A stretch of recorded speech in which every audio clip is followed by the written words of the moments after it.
CTL, or chronic training load, is a statistical representation of fitness. So when we talk CTL, we talk in ramp rate, so how quickly or how many number of points we are adding to that CTL on a weekly or monthly basis. And it's represented on the performance management chart as the blue linear graph.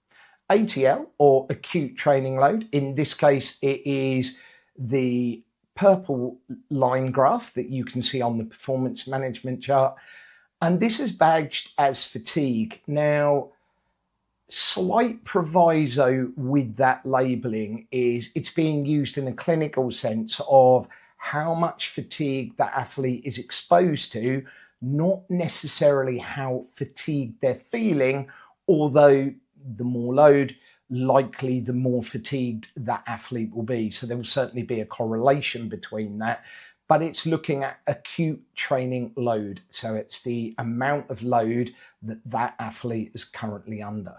TSB, or training stress balance, again here labeled as form, that is represented on the performance managed chart as the orange shaded area.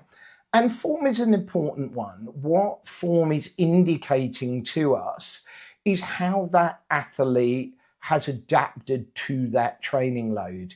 We can use that when peaking into an event to make sure that that athlete is properly rested, recovered, and adapted to their training ahead of their targeted event. Very quick description of the performance management chart, just to give you an idea what the metrics are indicating, what they're showing. If you'd like to understand more about how you could use this information to drive your training or to avoid pitfalls around overtraining, and how to use this information to peak into events, please drop us a DM, drop us an email, and we'd be happy to have a detailed, in-depth conversation with you relevant to the situation that you're currently in.